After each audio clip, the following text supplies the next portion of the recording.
The Mayhem Behind the Mic broadcast crew, the BS Boys, are all set to bring you another episode of the Red Light District Junior Hockey Talk Show.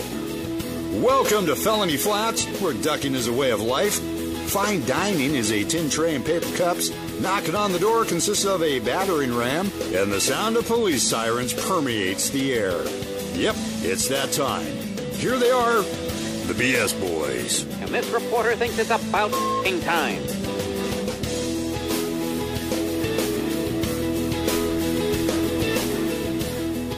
Hey, hello and welcome to Felony Flats in the Red Light District Junior Hockey Talk Show.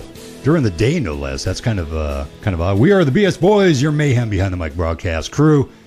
Yeah, it's kind of odd. It's not so bad broadcasting during the day here from Felony Flats. Sadly, we get to see everything we miss at night, though. Yeah, and most of those people are sleeping anyway at this point. Kind of, yeah, and all the little alcoves and the alleys and all the used sleeping bags that people are tucking up over their body to block, I guess, the sunlight.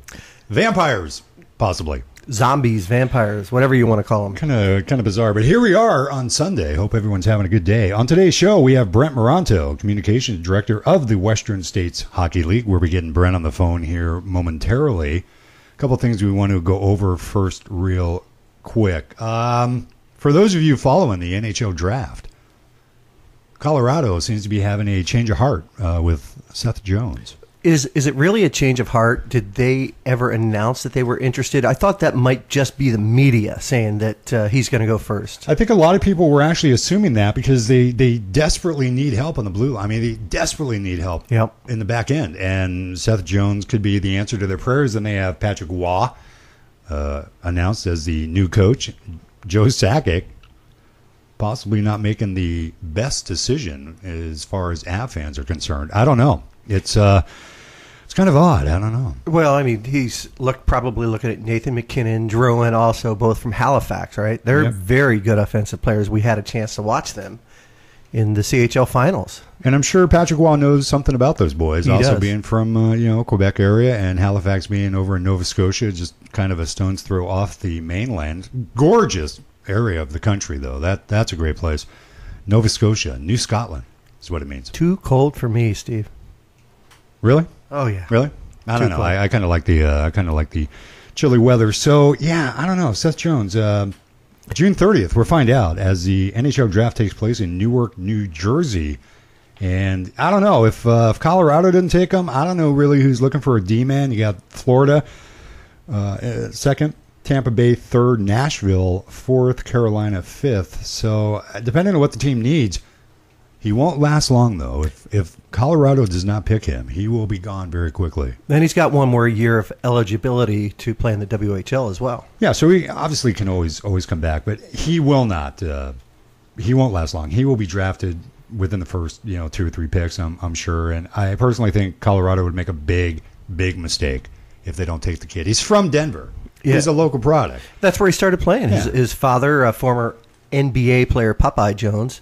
Yeah. I guess he got interested in hockey because the Avalanche were there, and he ran into, I believe it was Sakic, actually, wasn't it? Yeah, they talked, yeah. And they said, I guess Popeye asked Joe Sakic, what should I do with my kids? He has 3 boys to play, and so I guess Sakic gave him some advice, and Seth, the best out of all 3 boys, obviously the most successful in hockey, big kid, 6'3".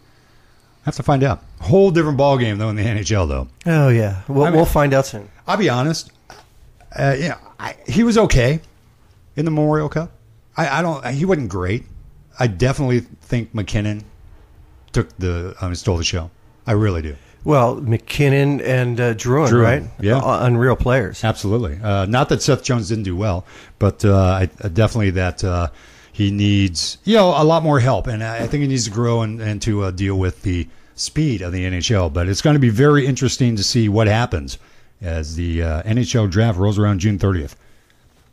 Want to also mention, for Vancouver Vipers, mentioned this last time, but we do want to say they're going to have their open tryout camp July 14th, 15th, and 16th at the Mountain View Ice Arena. And you can give Keith Bemis a call, 503-737-9579. Or drop him an email, kbeamer29@aol.com. That's Beamer, B-E-E-M-E-R. There's 2 E's in there. Chuck Cheshire, 360-910-9806.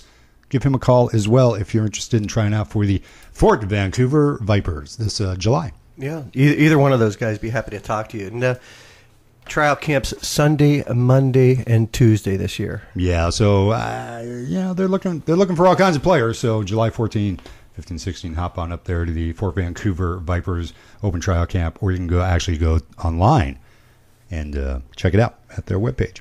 All right. It's Sunday. I figure we have to mention this at least once. We just have to throw something out there.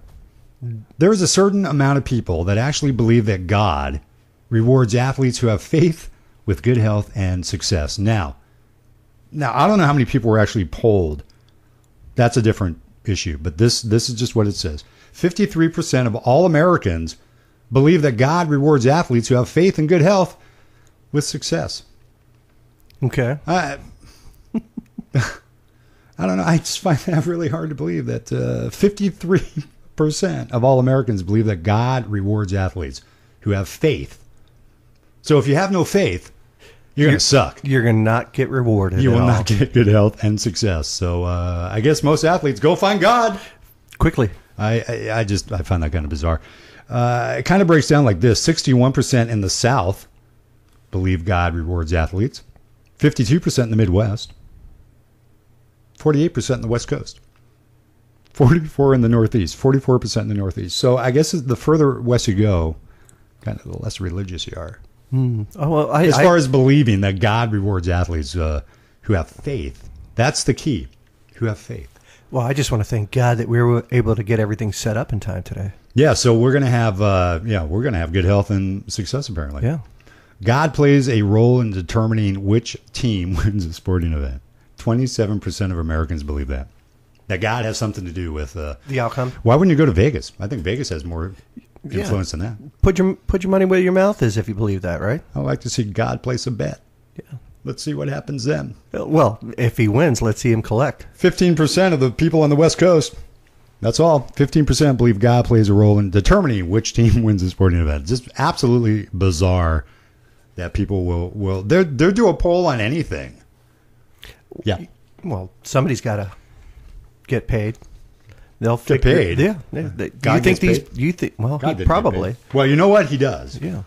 Every Sunday, through collection, several times a day, right? Paid a couple times a day. The Valencia Flyers Showcase Camp, that's going to be July 12th, 13th, and 14th at the Ice Station in Valencia. That's the second annual showcase camp for the Valencia Flyers. So if you are looking for a team down in California, Valencia Flyers is going to have an open camp July 12th, 13th, 14th at the Ice Station, Valencia. We're going to have Brent Moranto on the phone here momentarily. If you want to send us an email and ask a question for Brent, then by all means do so. bsboys@live.com. Boys with a Z. bsboys@live.com. We will ask Brent your question live on the air. Good, bad, or indifferent, doesn't matter. We'll ask anything. Yeah. Anything we possibly can. So we're going to go ahead and get Brent Moranto on the line. You are listening to the Red Light District Junior Hockey Talk Show, special edition on Sunday, right here, right now, right back with you. ProMix Sound and Video is your official Thorn Cup DVD distributor. Go to ProMixSoundVideo.com and order your tournament DVD today. ProMix Sound and Video offers live event coverage, audio and video editing, conference support, digital video consulting, and video transfers. Contact Jeff Lancaster of ProMix Sound and Video at 425-672-2627 or send Jeff an email at promixaudiovideo@aol.com. Relive all the hard-hitting, pad-popping, glass-shattering, in-your-face hockey when you want it, where you want it. Visit ProMixSoundVideo.com today for all of your Thorn Cup DVD copies.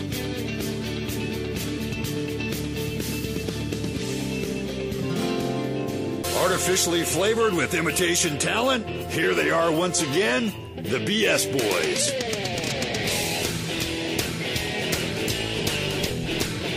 Yeah, that's us, artificially flavored, artificial talent, man. We definitely go with that. I would have to agree with you. I don't know. Maybe you, artificial talent. Yeah, that's fine. Yeah. I get that. I get that. You got to wake up, man. Yeah. Hey, man, I'm awake. I'm ready to roll. I can really tell. So on the line of BS right now, we got the infamous, the third wheel, Brent Moranto, the communications director of the Western States Hockey League. Hey, Brent. Hey, guys. How you doing? Good, brother. How are you? Welcome back. Yeah. I trust your vacation was well over there in the islands. Oh, it was nice. It was nice. Turned the phone off, didn't answer emails, no text, but then we had a couple guys drafted in the NAHL draft, so had to turn it on for a couple minutes, but it went right back off. So Very good nice. to go, back, recharged, and ready to get at it. You been to the gym yet? I have, I've been working hard in the gym. You'd be surprised. Nice. The gym actually has, like a bar, and they serve food there, so that's where I've been hanging out for the most part. Nice. I like that. Yeah. Now, did you go to Hawaii with your girlfriend, or was that a solo trip? It was myself and my girlfriend. Very nice. That had to be Yeah. fun. Where'd you go, actually? We stayed on the north shore of Oahu at Turtle Bay Resort. Okay. It was super nice, right there on the water, super local. I'm not really a big fan of Waikiki. It's too big city for me. I'm from LA, and if I wanted that, I could drive down there in 20 minutes. So we stayed on the north shore, super quiet, nice, and I got kind of sick of asking if we were on our honeymoon. I'm like, I'm 24, she's 21. Give us a few years. They're just being polite. They're just asking. No, you know. but it got old. It They're does like, get old. No. We got some stuff going on here.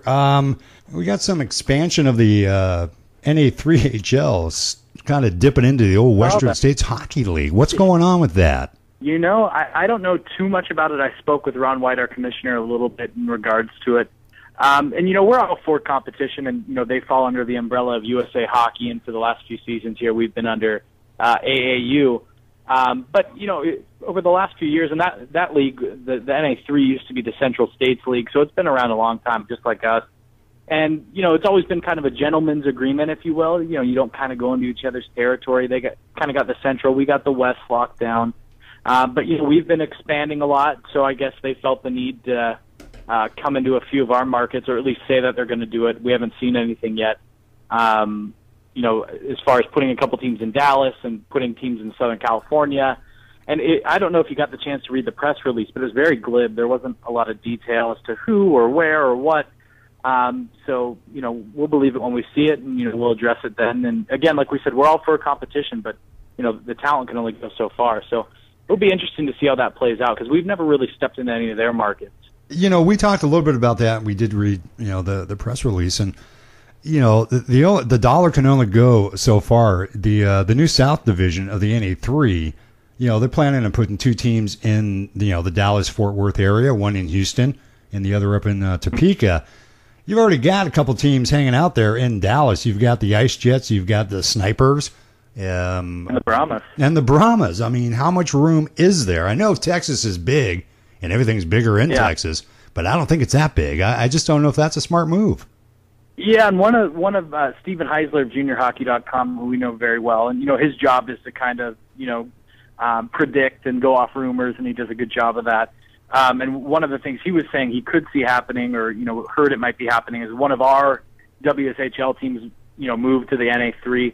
One of the reasons being there's been rumors of the Texas Tornado of the NAHL. They play in Frisco. They're being moved to North Richland Hills, where the Brahmas play, and that CHL team is now gone. So it would be a direct feeder, but we can have an AAU team feeding an NA team. It makes no difference type thing.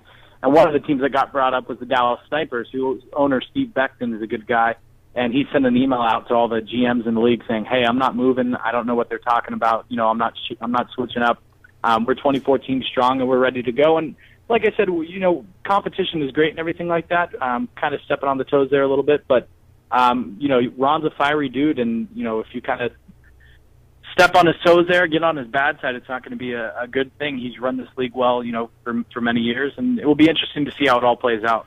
Well, it will, and you're like in the middle, almost to the end of June, and all they're saying is they're going to have the South Division take to the ice this season, 2013-14. Yeah. Yet we've seen nothing as far as like who and where and teams and anything, so it's a little late to get started, don't you think? Yeah, we had a lot of people asking us on our Facebook page and our Twitter page, what's the deal with this? Are you guys worried? And, I mean, again, like I said, competition is great, but we'll believe it when we see it type thing. Trying to draw up some interest in, any publicity is good publicity. It's not a bad idea, but, we'll believe it when we see it. You can't start up a team in June and get them running in August, September and expect to have any success. And then let alone if they have 2 teams in the Dallas market, a team in Houston and then a team in Topeka, those 4 teams could play each other no problem. But are they ever going to go out of division and travel to Peoria, Illinois, or wherever the other teams in that league are located? It would be rough. I mean, we have teams, Texas and teams in California, but we have good, intermediate, division out of division games, where you could go to New Mexico or Colorado or Arizona, and that was another market they were exploring was Arizona. So that will be, like I say, I keep saying it will be interesting to see how it plays out, but. We could write a press release today saying whatever we want to say, that we're going to put a team on Mars and we're adding 4 more planets to our footprint by next year. But people won't, really do anything until you see some action, some coaches' names, team names, anything like that. So, and by the way, that team, our new team at Fort Collins finally got a name. They're going to be the Fort Collins Junior Eagles. The Junior Eagles.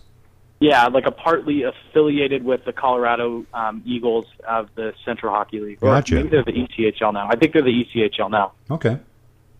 Yeah, that's a great place to play. That's a good place for a team right there.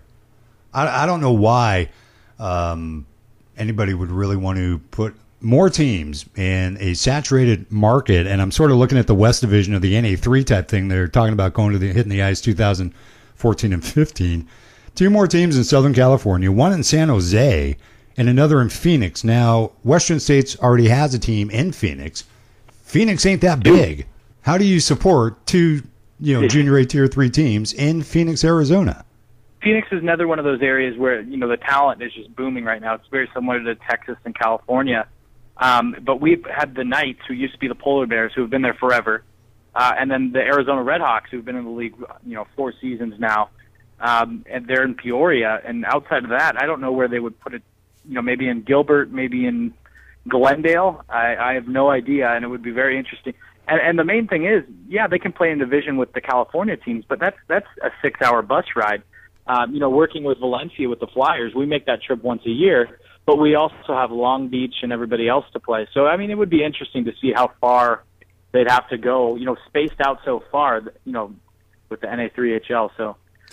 There's no question it's a good league. They just had a team when I think North Iowa won the USA Hockey Championship. There's no denying that. They've made big strides in the last few years, changing their name and everything like that. They've been around a while, so it's not a fly-by-night operation. But we'll see. We'll see how that plays out. We're confident with, the 24 teams we have and the talent level and the players that we move on. Just like you guys said, I think you two are the perfect example. When you came to the Thorn Cup in McCall, not being completely familiar with the Western States Hockey League across the board, and you guys were both astounded with the level of play, in comparison to not only the NORPAC, but other leagues that you've seen, and just the overall level of professionalism our league, has, and the coaches, general managers. I'm paid to say these kind of things, but truthfully, the league's come a long way, and we're ready to compete with anybody at the Tier 3 level. Well, you were talking about travel earlier, and up in the Northwest here, you've got Seattle that has to travel down to Medford, and that's probably, 9-10 hour drive. And then you've got another, Seattle, Medford, all the way over to Boise to play. That's a long drive, too.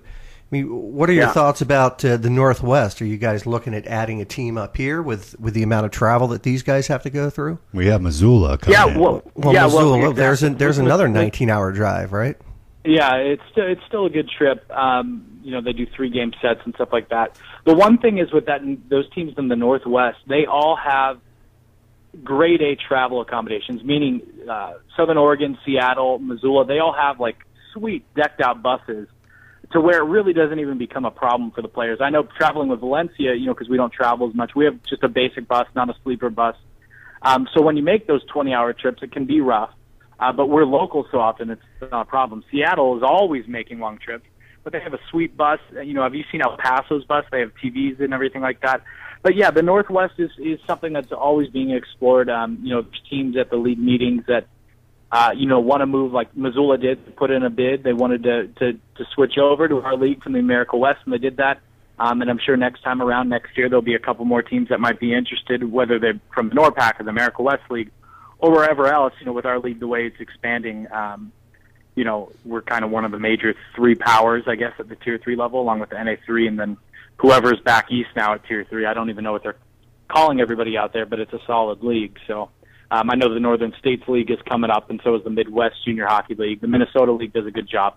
But, yeah, we look at everything and, go from there as far as if it's in our footprint. And that's one of the things I talked about with the NA3 is our footprint's kind of been, pretty straightforward, and we haven't really ventured out of it. I guess maybe Wichita, a little far north, but we haven't gone into, really NA3 markets just because, a gentleman's agreement, if you will, has been around a long time. But business is business, and, that's what we're in. We're in customer service. These players and their parents are spending a lot of money to play hockey, and we want to give them the best, the best product possible. And, I'm sure the NA3 would say the same thing. So, competition is good, I guess, in that respect. Well, it is, and the areas that they're actually going into, the places that the Western States Hockey League has locked up, is probably some of the fastest growing locations for youth hockey. So I guess it would make sense for other leagues to be pursuing that. Now, years ago, Southern California wasn't even considered a viable option. I mean, we're talking like 10 years ago. And then all of a sudden, boom, you have the LA Selects, you got the Junior Kings, and these guys start pumping talent into the Western States Hockey League, and they're going back to the Nationals, and they are really kind of blowing up. So, it's tough to predict 10 years from now where, the hot powerhouse is going to be. But, that's kind of a roll the dice and find out. You got to be really careful. Like you said, it's customer service, but you don't want to overextend and saturate the market so bad that the talent pool just is horrible. Yeah, and then at the end, we're not worried about it, like I said, but at the end, you saturate the talent, both teams end up with 8 guys, and then we're both in trouble. You know what I mean? So that was kind of what I was talking about when you draw the lines of battle and, okay, we're here, we're the Central States League, we're the Western States League. We've stayed west, you stay central, and then, we have Northern States and East Coast and all that. So it was something you and I were talking about, Steve, the other day, is really getting together with a few leagues and making power leagues, if you will. So you have the NA3 and us, and then you have a few leagues that are kind of growing, expanding. You got Minnesota. They've been around forever, though. They do a good job. And then, the other AAU leagues, the Midwest League and the Northern States League, and then you got the Eastern Elite, whatever it is now. Maybe some kind of combination out there to make, one giant league, but then you have to worry about travel. So, it's different. And, like you said, competition, is going to make us better in the end. And and we're constantly trying to make our product better for players, fans, colleges moving our guys on. And, we stick behind what we've done over the last, especially over the last 5 years, where we've continued to grow, but over the last 20 in total. Well, you guys, the league has actually moved quite a few kids onto, some colleges. And, we talked briefly about, the NA3. I mean, it would almost make sense for them to kind of dip their toes in the Northwest, where there really is a much more viable open market than. But I understand why. This is not a hotbed of hockey. You're talking Southern California down, through the Southwest. That's more of a hotbed of hockey. But there is a ton of towns up here that are available and leagues that could probably use some help. So I'd love to see the NA3 roll up here possibly as well. Yeah, I would agree. But one thing I would mention, though, that when our boys were playing locally here, Steve, they had teams from mites all the way up through midgets. And this year, they're not even going to have a midget team here locally in town because they're just not going to have enough people, right? But there's other ways to bring hockey in and get these people interested, and this is one of them, whether it's NORPAC expanding, America West expanding, or Western States expanding, or even the other league that we're talking about. I'm drawing a blank here right now, but just getting some more teams up here would be would make it a lot more interesting hockey-wise. Well, the kids actually up here, they need to leave town to find competitive hockey. And a lot of the top talent in the Northwest goes to LA or they go to another major, like a midget AAA team to get exposure. At the junior level, though, we have NORPAC.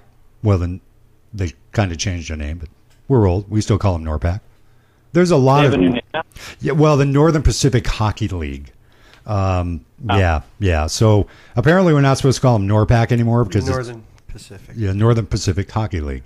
So they it's the same league, but we're running into the same problems here. Is we're down to 5 teams, and they're still waiting for the announcement of the 6th team to play this year up here, and we've heard nothing yet. Now it's mid-June. Where's this other team going to show up from? I don't know. So that's why I say an established league like the NA3, something like that could really probably go a long way up here to help them out, to actually provide some legitimacy and some more teams to play and lock it up. But right now we got the AW and the NORPAC and a couple teams in the Western States, and right now we're faltering. Are you saying to bring that league in here or have them join the Northern Pacific? No, I'd say bring them in here. NA3 Northwest, man. Bring them in here and let's get some teams, a little more teams, because right now we can't even find 6 teams to put a league together. Well, what they should do is combine, in my opinion, combine with the America West League again. I mean, come on. I mean, the America West League is a little bit better talent-wise from what I've seen and heard. Yep. But what are they both running below 8 teams right now? Why not just combine? It's all right up there in the Northwest, Yeah. I would say that with the talent that they had last year, the America West was was heads above some of the other leagues, and there was at least one game that I think happened last year between NORPAC and America West, between who was it, West Sound and Billings, was it? Yeah, I think it was. Yeah, Billings ended up winning, shutting them out. I don't know if the AW and the Northern Pacific Hockey League would ever join forces again. No. But, they went that route. But something has to happen. AW losing Missoula, Glacier leaving Northern Pacific Hockey League to go to the AW, so that leaves them with 5. We have rumors of teams showing up in Everett and Wenatchee. Right. Yet we've heard nothing about, who it is, when they're going to play. And we're getting kind of late here in the season, and they have to have 6 teams to be sanctioned by USA Hockey. And I was just saying, the NA3 being established, and it may be tough, but at least that would provide some, solid foundations for teams. We just can't keep them up here. And that's kind of the thing about the Northwest, way up there in the corner, and you go all the way up to Bellingham and everything like that, is they're so far from everything else. With the NA3 being centralized, you're going to travel to, wherever to Illinois and wherever they have teams out that way.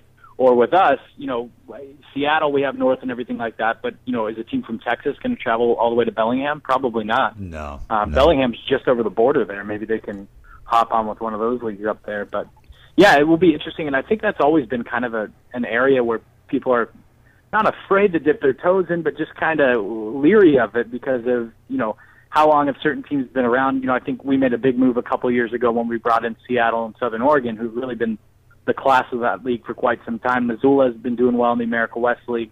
You have Helena. Billings always does a good job. Bozeman seems to be all right here and there. Yellowstone does a good job. But, it's just kind of an interesting area up there, because they're not building out their own talent for the most part. Some of those cities do pretty well on their own, but they recruit very well. I mean, that's why Helena has been so good for so long. It's hard to get kids to, especially to go from Southern California to, Bozeman, Montana, and to play hockey. But, that America West League, when I played, the America West League was Tier 2. It was them and the NAHL, and then they combined. And then there's been so many breakups and getting back together in junior hockey that it gets kind of confusing sometimes. But, yeah, it's an interesting area. It's political, man. I'm telling you. Helena, they have been the class of the AW for so long. Seattle, before Southern, dominated the Pacific Division of the old NORPAC when AW actually was the division of NORPAC, not a league. So Seattle has a huge history of dominating.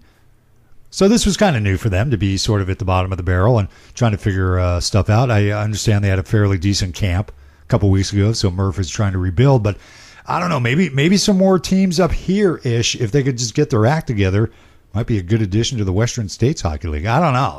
I just wish we had more. I wish we had more teams up here, man. Yeah, we'll see. I mean, it will be interesting. We're getting up, our league would most likely cap, at a certain point. We have 24 teams now, probably not going to go too much higher.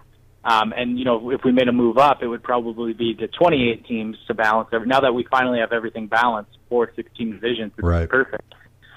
So it would take kind of a mass exodus, if you will, or, kind of playing around a bit and finding new markets and stuff like that. So it's kind of staking claim to your land. It's kind of like the old gold rush days where, okay, we were here first, here's our flag, and that can fly. But now that we're run by different governing bodies than, certain leagues, we can kind of intrude into each other's space and not get in trouble for it. So it's kind of like the old wild, wild west, and we'll see what continues to go on with, jumping into markets and putting teams there. Unless there's a gentleman's agreement, right? Yeah, well, I think those kind of go out the window. Money starts to talk at some point, and, guys want to get their footprint in, put teams there, and, because at the end of the day, teams are there, they're not there for, they're not claiming they're nonprofit, so, they're making money somewhere, whether it's off ticket sales or, whatever it is. So when you put money into the equation, people start to get very aggressive. So we'll see how that goes. I mean, we've seen how it's worked in other leagues and how leagues have broken up and what goes on. So like you said, it's a lot of politics, but it's also a lot of business. Yep, and this really is, for the most part, this is not a livelihood for most people. You don't own a junior A Tier 3 team to make a living at it. You love hockey. You want to do the best you can for the kids. You want to help those kids move on and become better people and move them on to college, possibly. But, when you start encroaching and start squeezing from both ends, and you sort of really do minimize the exposure because you have like 4 teams in Dallas, Fort Worth area. I don't know. I just don't think it's a real good thing to do. But, what do I know? I don't run a league. I don't own a team. I just sit here and blabbermouth into a microphone most of the time. Anything else going on down there at the Western States that we need to know about? This is kind of our lull right now. There's a lot of camps going on right now, so the coaches are making their rounds. A lot of new coaches in our league. Yep. I think off the top of my head, at least 5 or 6 teams have new coaches this season. So it will be interesting to see how that plays out. And again, 4 divisions, 6 teams each, so the playoff race is going to be tighter than ever. Like last year, 5 teams in the Midwest division. So Wichita and Tulsa, both who struggled in their first year, and for good reason. One of them had to make the playoffs. This year, that won't be the case. If you struggle, you won't make the playoffs. Right. So that'll be kind of cool, and everybody across the board. And those teams are going to be exponentially better. Tulsa, Wichita, those teams retooling. El Paso moving to that division. Fort Collins coming in. Missoula coming in. So it will be a solid year. But yeah, everybody's just at the camps right now. I'm still working for Valencia for the next month or so. With the Flyers until my full-time job starts with the league, and I move out of mom and dad's house. But Global's Las Vegas camp is going on this week, so some coaches are out there, just kind of building the teams, and before we know it, give us a little more than 2 months, we'll be into the preseason. So I was going to ask you, we got a quick email, and they want to know when the schedule will actually be formalized and announced for the Western States Hockey League. That's a good question. At the league meetings, we went over everything, and everybody kind of got who they'll be playing out of division, because the way they do, so you play everybody in your division 3 times at home, 3 times on the road. That's a no. And then what you're going to get is 4 games for everybody at the showcase, which is going to be bigger than ever. Yep. And you guys are going to be there this year. And then you're going to have 2 out-of-division home series, 2 out-of-division road series. So I know for Valencia, Missoula comes to town, and the Texas Brahmas come to town, and Valencia goes to Idaho and El Paso. So some teams know. It hasn't been made for sure yet, because what they tried to do is balance the travel. So if in your division you're traveling a ton, so like Seattle, Southern Oregon, where they have to move a lot to travel in division, out of division they'll get some shorter series. So maybe Utah, Northern California, something like that. But yeah, that schedule will be finalized coming up here pretty soon, usually by the end of July at the latest. But we don't release it because there's usually like 3 or 4 drafts with a lot of changes that need to be made. You think about 24 teams, not all of whom own their facilities, so they don't own the ice. So they kind of have to, gamble with the ice, go back and forth. Okay, we want this slot, and go like that. Right. speaking of the Valencia Flyers, we mentioned it at the top of the broadcast. The Flyers are going to have the second annual showcase camp, July 12, 13, 14, there at Ice Station, Valencia. Now, the Flyers have a new coach, don't they? Yeah, Josh Berge. He comes to us from the Lincoln Stars of the USHL, where he was an assistant. He also played there for a couple seasons, was the captain, had a ton of points, had a ton of college offers from what I understand. He's only 23 years old, but he had concussion problems. So got into coaching. He's from the area in Lincoln and Oklahoma City. He did a little work down there playing hockey. His father is a former professional coach in the Central Hockey League, and his brother is an assistant in the NAHL with Minot. Wow. So he's drawing upon his contacts. We've already signed about 5 guys, so we'll get some returners coming back. The way it kind of works is guys try out in the USHL. If they don't make it, then they'll kind of bump down to the NA tryouts. If they don't make it, we'll start seeing guys come in and everything. We'd love for him to make the USHL. And actually, one of our guys here in Valencia has officially made the Des Moines Buccaneers of the USHL, forward by the name of Kevin Antipov. Oh, Big yeah. Russian who was drafted by him. Yeah. And just because you're drafted doesn't necessarily mean you're going to make the team. Usually, a lot of times they just have your rights. Yep. But Antipov has fully made that team, so that's a good jump from our league to the USHL. Is great for us. So he'll be up there. And there's actually a local kid. His father actually works here at Ice Station in Valencia for years. His name's Paul Frigeau. He played on the East Coast last year, the last couple of years in the EJ, and he actually made the Buccaneers as well. Local ties up there. There's a guy named John Devereaux who's an assistant out that way. But we got a couple local, Valencia guys, ties with Valencia playing in the USHL, so that should be very good for the program here. Absolutely. Yeah. Yeah, that's a big jump, though. Junior A, Tier 3 to the USHL, going from Tier 3 to Tier 1. That's pretty big, man. Big speed difference. Yeah, but that's awesome because it really helps solidify and promote this level of hockey that, yes, if you have the contacts, if you have the work ethic, and you can make the jump, then it is possible. But, a lot of people look at Tier 3, the Junior A Tier 3 model is sort of like the kiss of death. A lot of people are afraid to come down here because they're afraid they're never going to get out. But it's a great place to prove yourself. And by the kids being drafted in the NAHL, kids making the USHL, and I know a couple of kids who've gone to camps for major junior teams. Yeah. Yeah, it's possible, man. It's possible. Yeah, So- and that's the thing. Back in the day, especially when I played, you heard, oh well, if you go play Tier 3, whether it's the Western states, wherever, you're not going to move up. But that's not the case anymore. No. Especially over the last, I would say, 5-6 years, we move guys up any chance we get. And I've seen it firsthand sitting here in the office with the coaches in Valencia. If one of those NA teams calls, or we're calling them, hey, this kid's having a good year, give him a shot, We're pushing kids on whichever way we can. The NAHL has been a great league for so many years. They move guys on. We're always trying to get them up to the USHL, which is really the cream of the crop here in the United States, and always trying to move our guys on to college hockey. So it's not the case. You just saw we had 2 guys drafted in the USHL. We had a couple more drafted in the NAHL draft. So we're always trying to move our guys up. And people have asked about, because you're AAU, can they not move on? No, that has nothing to do. Our guys move on and go to the NA or the USHL just fine. So yeah, that's also what I heard. But again, with the NA3 coming in, that's USA Hockey, and the Western States being AAU, really, it's not going to hold a kid back. Last year, not this last draft, but the year before, it was a very light draft as far as AAU kids being drafted in the NHL or the USHL draft. But I think this is going to kind of pick up as time goes on. So, Brent, we're going to go ahead and let you go. Enjoy the rest of your Sunday. We've taken up enough of your time, but we do want to thank you for popping on here, the Red Light District Junior Hockey Talk Show. Gives us something to do on a Sunday, man. Absolutely. I'm just sitting here at my office. Figured I'd chat with you guys. It's been a while, so hopefully, you'll continue following the league here as things really start to pick up, and we'll see you in Vegas. We'll have you out there for the showcase. We added an extra day to that this year with 2014, so it's going to be a great season. We just keep on growing. It will be interesting, like you said, to see how that NA3 situation plays out, but we're game. We're ready for the challenge, and, we're very safe with the product we put on the ice and what we give to these players who are really customers. So we do everything we can for them, and we're happy to do so. That's awesome, man. That's awesome. Well, as always, we appreciate the time, and we'll be tapping into your knowledge here real soon as time goes on. Enjoy the rest of your day, brother. All right, guys. Looking forward to it. Thanks. Take care. See you later. Bye. Brent Marento. Yeah.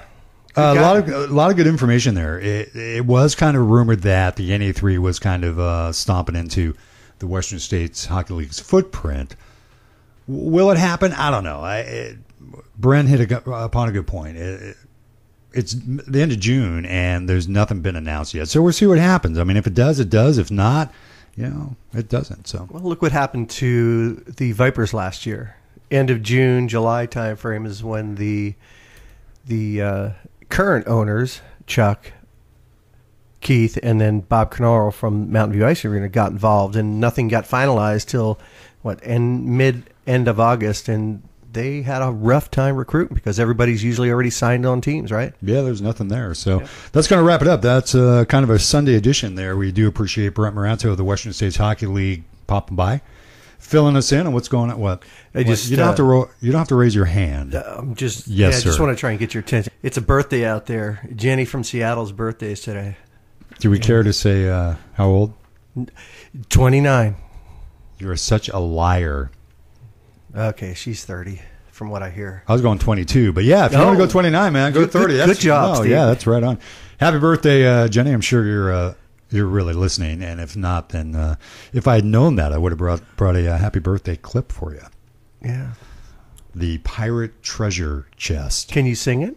No, I can't. Come on, karaoke. Yeah, Kamikaze karaoke, Steve-O. Yep. We don't have music for it. I'll play the music in the background. No, not happening. For Vancouver Vipers, open camp, July 14, 15, and 16. That's going to pretty much take us to the end of the old Red Light District Junior Hockey Talk Show. We do appreciate everybody stopping by as usual. This would be put up on our Facebook page, linking you to our YouTube page, and then our blog, bsboys.wordpress.com. Go ahead and check that out. Love to hear from you. bsboys@live.com is the email. That is us, the BS Boys, Steve and Greg. Now, actually, you know what? I was going to go look at the supermoon, but there is no supermoon because of the clouds and rain. It's typical, right? All right, folks, we're out of here. Take care. Enjoy the rest of the weekend. We'll be talking to you soon. Drop us an email, bsboys@live.com. This is the Red Light District Junior Hockey Talk Show. Take care, everybody. Safe home. Bye-bye.